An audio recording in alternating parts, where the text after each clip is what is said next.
Here are the simplest ways to update an outdated kitchen on a budget. The first one has to do with color. A lot of times the reason why we want to update our kitchen is because it might be filled with oak cabinets and we've got a wood floor. And what that means is you've got a lot of really warm colors and nothing to really balance out those warm colors. So one of the ways to do that is to bring in some cooler fabrics. Bring in a cooler toned rug. Bring in a cooler toned Roman shade. So cooler shades are blues and greens and purples. Try to use these colors to bring down the warmth of your oak kitchen. Even if you don't have an oak kitchen, textures can be a really great way to add interest to your kitchen with a runner and a window treatment. The second thing is hardware. Hardware is something that you can replace yourself in just a couple of hours. The only thing you need to know is how wide the distance is if you've got handles between the holes.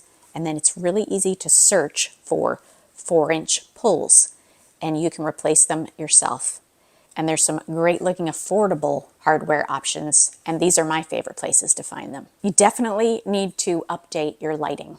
And when I'm talking about lighting, I don't mean just the fixture in the middle of your kitchen or the can lights. Of course, I think it can make a big difference if you put in a modern fixture in the middle or even a chandelier.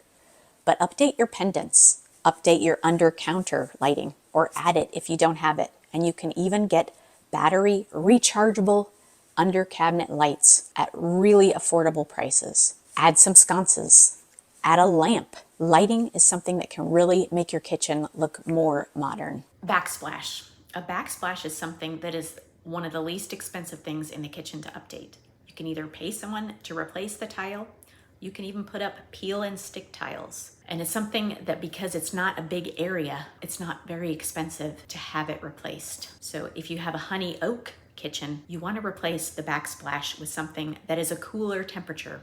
You can go with white, you can go with different shades of green or blue, and these bring down the temperature, the warm temperature of the cabinets. But there are tons of fun peel and stick options. I'm going up in price as I go down this list, and the next thing is painting the cabinets. You can either pay to have someone paint your cabinets, or you can paint them yourself. It is not necessarily the task for someone who wants to get things done in a hurry, despite what you see in these videos where people spray paint their whole kitchen in, a day. It takes a lot longer than that. So if you're a very detailed person and you like to paint, you can paint your cabinets yourself and get a really great result. And lastly is countertops. Countertops, even if you don't want to switch out the cabinets or change anything about the cabinets, just changing the countertops can really change the way the kitchen looks. My last house, I had green granite countertops. They had a lot of pattern to them and they were very dark. I replaced them with white countertops and it made the kitchen look like a completely different room, and it wasn't that expensive. And if you can't afford to replace the countertops yourself, countertops can be painted. I did this myself in my mom's apartment because she had brown granite countertops that she didn't like, and we painted them white. I've got a video showing how we did that, and I've never done it before, and I was pretty happy with the way it turned out. But you can also pay professional painters who specialize in this kind of painting to do yours. So I hope this helps you see that the kitchen doesn't have to be a budget buster. You can change a lot of things without spending a lot of money, despite what you might see online.